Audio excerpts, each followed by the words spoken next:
Hi, I'm Tony. Welcome to Sports Bike Shop's review of the Scorpion Exo-Tech Evo helmet.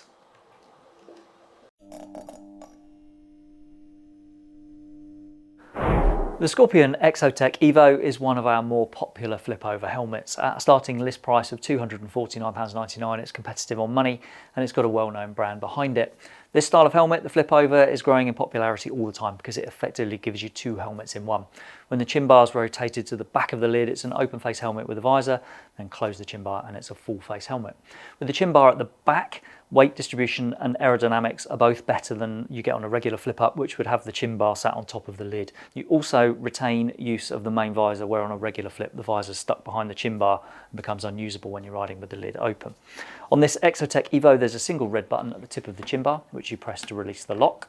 The chin bar then starts to lift and the mechanism will automatically raise the visor if the visor is lowered when you start doing this. If you keep sweeping it back, then it settles at the rear of the shell. There's then a red locking button on the side that will lock the chin bar back. I'm not sure why you'd want to do that because there's only a tiny chance of this chin bar ever slipping back to the front of the lid without you wanting it to do so, but that switch is there if you want it.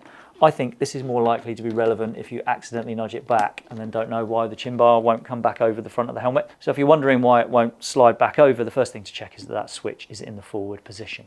And you can now see that we've got full use of the main visor, which is one of the biggest attractions of a flip over.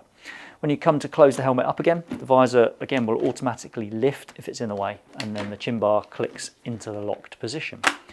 All flip helmets will fit differently when they're open compared to when they're closed because the chin bar squeezes the helmet in at the sides when it's forward.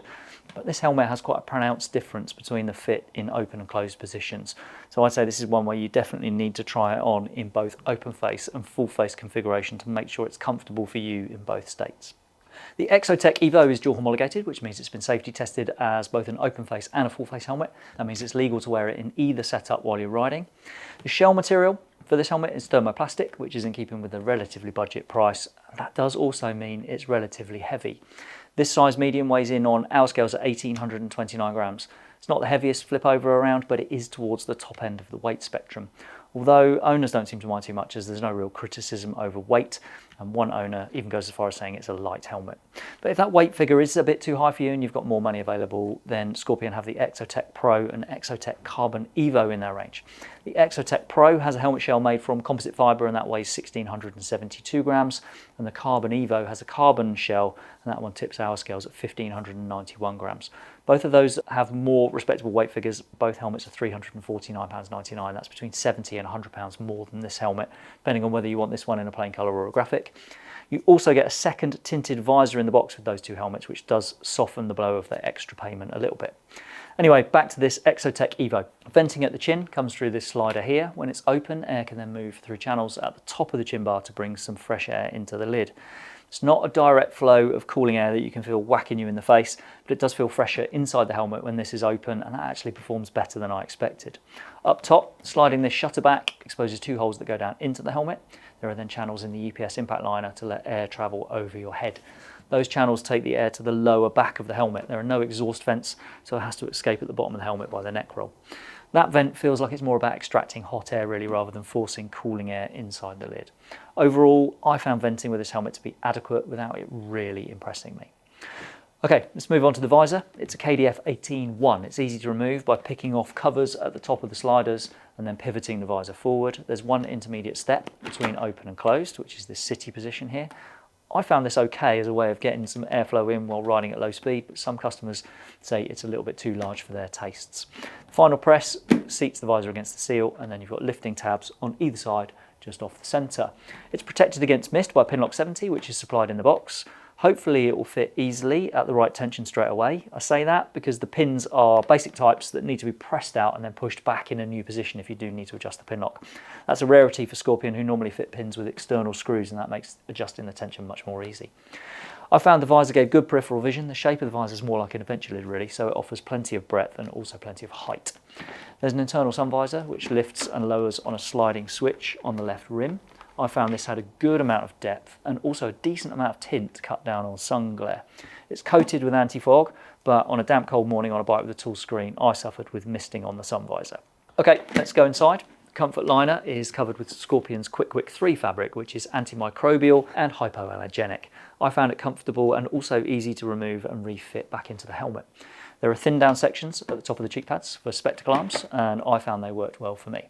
The strap fastener, that's a micrometric sliding buckle, which is in keeping with 99.9% of flip helmets, and there are also Intercom speaker recesses in the EPS liner. So talking of Intercom compatibility, those recesses are generous enough for even the biggest mainstream speakers around at the moment, which is Cardo's 45mm units. It's also surprisingly easy to fit a universal intercom to this helmet. More and more manufacturers are speccing their lids with mountings for their own model of communications, which can make it tricky to fit your own choice. There's nothing like that on this helmet, and I found it dead simple to neatly fit a Cardo Pactalk Pro to this helmet. I could even use the slide clamp to mount the control module at the side rather than having to use a self-adhesive pad.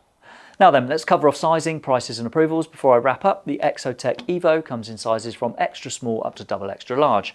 There are two shell sizes. The smaller of those shells covers sizes from extra small up to large, and the bigger one does XL and 2XL. I wore a medium, which is my usual size, and I found it comfortable. For the record, my head measures 59 centimeters around, so in theory I should be in a large, but in virtually every helmet I end up with a medium, just as I did with this one. I found it more comfortable in open face mode, and closing the chin bar does tighten it significantly, but I've still ridden for more than an hour at a time without that becoming an issue. On our listing for this helmet, you'll see a note that says it fits smaller than expected. That's because just over 10% of the Exo-Tech Evos we've sold have been returned for being too small. So while that doesn't guarantee you'll need to go up a size, let's face it, nearly 9 out of 10 customers were happy with the size they ordered, it might be worth thinking about that before you buy. Now the price, as I mentioned earlier, it starts with a list of $249.99 as we record this. That's the price for plain colours like this, and graphics at $289.99. Those lighter models I spoke about, the Exo-Tech Carbon Evo and the Exo-Tech Pro, they start at $349.99. Now, this Exo-Tech Evo is approved to ECE 2206 for the road, and it's dual homologated for use as both an open face and a full face. There's no ACU gold sticker for track use, as if anyone would be likely to want one on a lid like this anyway. And this helmet has been tested under the UK government's Sharp Impact Testing Programme, and it achieved a 4-star rating. As part of Sharp, the testers record whether a flip helmet stays closed when it's impacted on the test rig. This Exo-Tech Evo remains shut in 33% of impacts. That is below the average of 80% for the 131 flip helmets that have been Sharp tested as we record this. Okay, let's wrap it up. I like the Scorpion Exo-Tech Evo. It's comfortable, it works well, and it is well priced for a helmet like this. The freedom of choice it gives for intercoms is unusual, and I know a lot of riders will welcome that. I did find some issues. In practical terms, the mist protection on both the sun visor and the main visor was an issue for me when I wore this helmet in winter. Sun visor didn't live up to the anti-fog billing for me, and I had patches of mist on the pinlock too, which is a shame. The significant tightening of the fit when closing the chin bar is something to look out for too. I personally was comfortable in both open and full face setups, but I could see a scenario where someone goes up a size to make the helmet fit better when it's closed and then make it a bit too loose when the chin bar is open. And if you're the sort of rider who's really conscious of safety performance from a helmet, then the info on the Sharp tests is something to think about. Personally, I'd be happy taking on one of these helmets as long as I didn't ride all year round.